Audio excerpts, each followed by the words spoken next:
Okay, so we were lucky enough to catch the man, the myth, the legend, Dan Green on his Florida trip. He came into hybrid and he's going to do a little bench tutorial for us.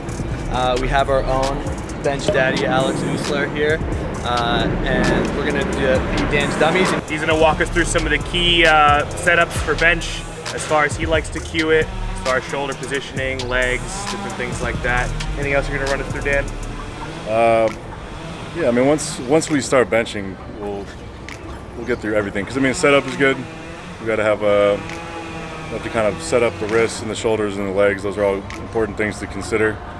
But we also have to make sure that when we're actually benching, we're moving the bar right. So that's kind of an important part too.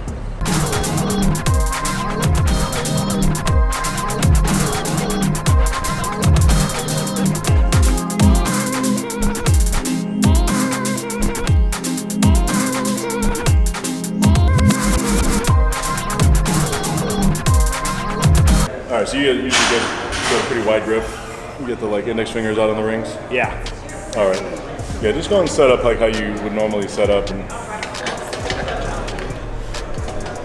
yeah. So this all looks pretty good so far. Let's just see how you move. So,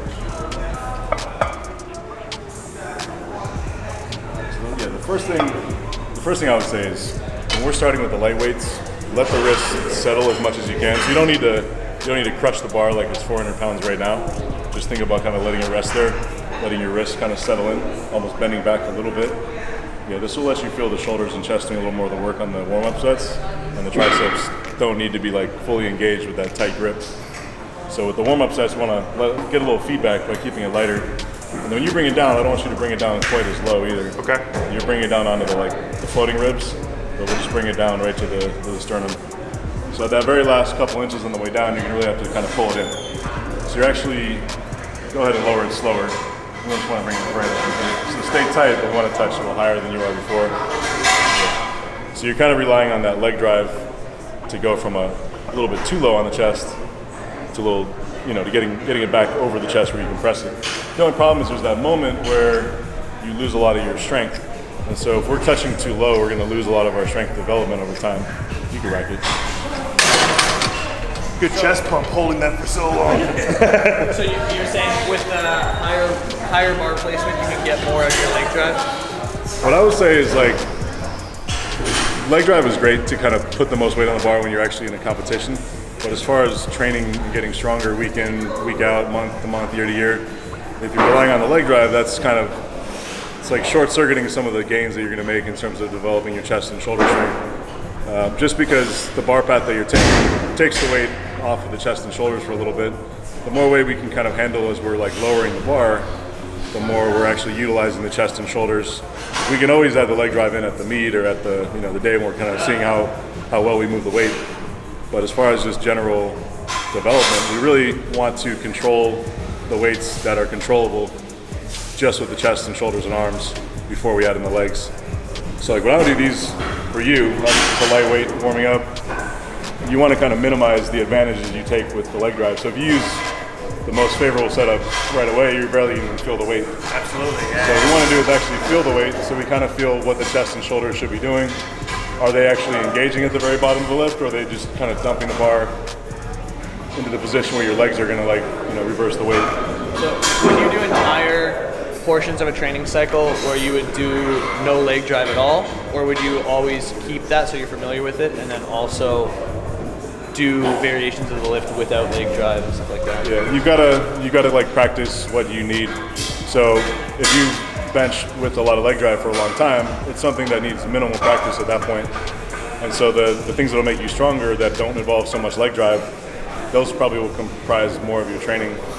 If you have a certain amount that you need to do with the leg drive just to kind of maintain that skill, that's how I would do it. But if learning to use the leg drive is kind of new for somebody, probably doing it on a weekly basis is more helpful, or even several times a week if they train their bench a lot. What about shoulder positioning? How do you cue the shoulders? That's a big common fault that we see with a lot of our online athletes is getting the shoulders into the proper position. How would you cue that? So when I'm setting up, I like to just think about kind of doing a small pull-up off the bench, or squeezing the shoulder blades together. Really, that's all it is. You're just retracting the shoulder blades or pinching the shoulder blades together. We want to hold that position, so when we lock out, we're not trying to like reach through, kind of pushing with the like pec minor, but we're just locking out with the elbow, just the tricep locking out. That takes a degree of lat tightness, and if you see like the sternum sticking up high, that's a sign of like proper upper back engagement. So if the sternum is sticking up, that's one thing that it's not really a product of like your legs creating an arch, it's more thoracic extension, so just keeping the upper back up. Now if your lats are engaged well, then that'll keep your elbows in line with the bar as you press better, and will also hold your sternum up at the same time. So that's what we want to see from the back, that the sternum stays high and the shoulder blades kind of never really let go. Shoulders stay in place as the triceps lock the elbows out. So that's looking pretty good so far. We got the wrists kind of a little more relaxed in the warm-ups, touching right at the base of the chest. And the advantage here is once you start to press up, it's not going to drift low where your hips need to lift off the bench to correct the bar. When you press from that spot, it's going to drift back over the chest where you're going to feel stronger. So yeah, part of what we're talking about is touching the right spot so you can develop chest and shoulder strength. If you touch too low, you kind of miss out on developing the chest strength. And then as you press, if you touch too low, you're going to press in a low bar path. And that also means you're relying too much on the shoulders, not enough on the chest. So we want to touch the right spot, kind of like the base of the chest or even a little higher, so that once we press back over the chest. That way the chest is doing the biggest job, and the shoulders are engaged, but the shoulders and chest are working in a good balance. Too low. Everyone focuses on going low because it's like shortening the bar path and protecting the shoulders, but it's kind of ironic because when you touch it too low, the shoulders wind up doing too much, more like shearing force on the shoulders, so it's counterproductive. We're not developing the chest and we're kind of overloading the shoulders. So a lot of people feel really good with light weights because they move really quickly with that short range of motion. But the problem is once the heavy weight's on the bar, the sticking point is like the worst possible position when it's like super low like that. Okay. What about, how would you cue where to put the elbows in relation to where you touch? Does that have a relevance to each other? If you find it really hard to touch the right spot with the bar and keep your elbows kind of in tight as you lower it, then it could just be that your grip's a little bit too narrow. So if you arch a lot, your sternum is going to stick up higher and be kind of closer to where your shoulders are at. So then a little wider grip can be pretty helpful. If you're so good at tucking your elbows in that a closer grip, it's impossible to touch the right spot. Then maybe it's time to widen the grip. The elbows out a little bit more. Yeah. Any thoughts on head position? I've seen guys, big benchers who lift their head off the bench, but I've also seen ones who don't do that. I see a lot more of the guys who lift their head off also like heaving the bar a little bit more, which I think you're not big on. But I was just curious to hear what your thoughts were on head position. Yeah, I think the biggest thing with the head positioning is if the head comes up, that should just be a byproduct of like engaging the upper back to pull the bar into the right spot. So some guys who are more muscle bound, when they pull the bar and the head comes up a little bit because they're just really tight from here to here. When you see guys who are not that well developed and they're doing it, especially if the head comes up before the bar even comes down, it's not serving that purpose. So it's like they like the positioning, but it's probably better to keep the sternum up and keep the head back, unless by tightening up the back as the bar comes in, it has to come up. So it should be an automatic thing, not something you're trying to do. Yeah, so you're pulling the bar in with your back while the bar is getting close. Because the tendency is if you just kind of let the bar come down where it wants, it's going to come down and then it's going to drift a little bit lower. Because then the triceps don't have to work as hard. They just kind of dump the bar lower on the chest or on the stomach even. But if you actually pull the weight in, then if your upper back is well developed enough and the chest is tight, you're going to pull the head up.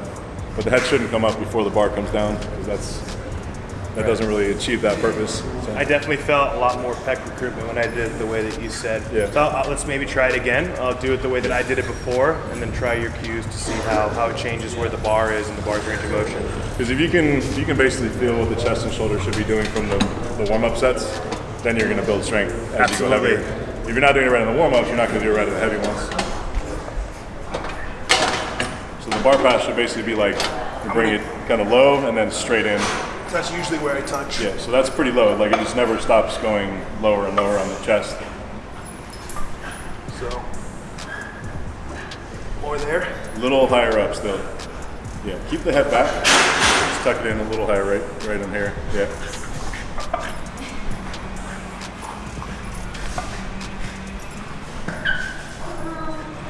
Yeah, so you've been bringing up that extra inch. You're working a little harder on the way down, Yeah. which is where you're going to build a lot of the strength and control of the weight. But once the legs move the weight, once it comes up a couple inches, you're going to be in a lot stronger position because it's not so low It doesn't in have the to chest. move back over your shoulders quite so much. Yeah.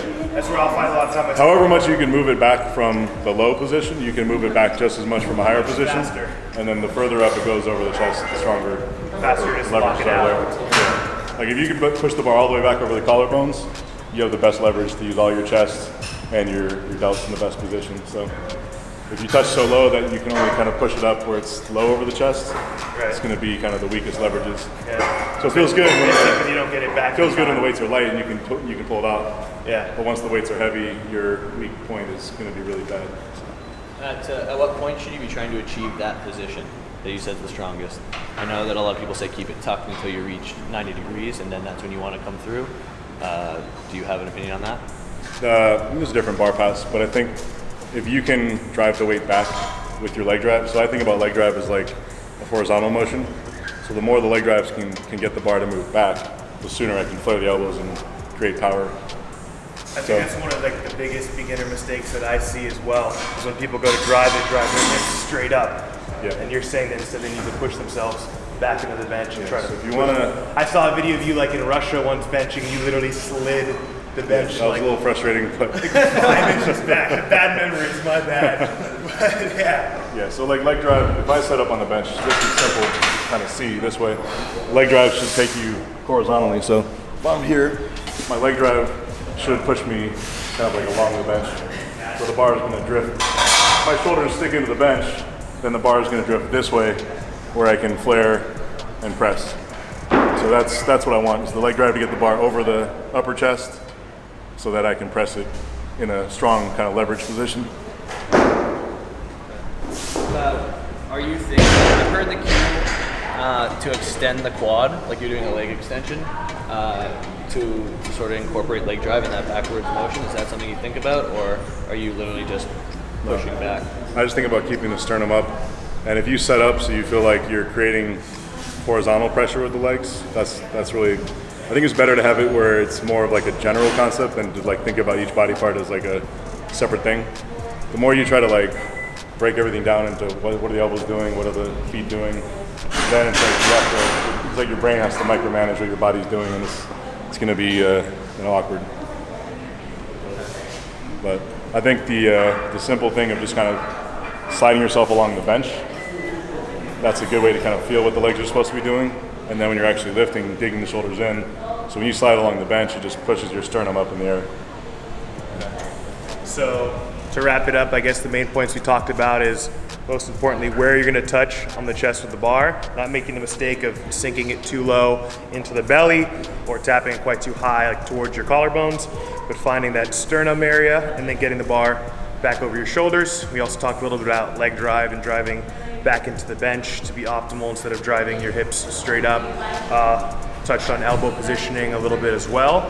And yeah, hope that helped you guys. We have a gym in Mountain View, California, and that's Boss Barbell Club. So it is open. It's a private gym, but it's open for anybody to come and check it out. Just email info@bossbarbell.com.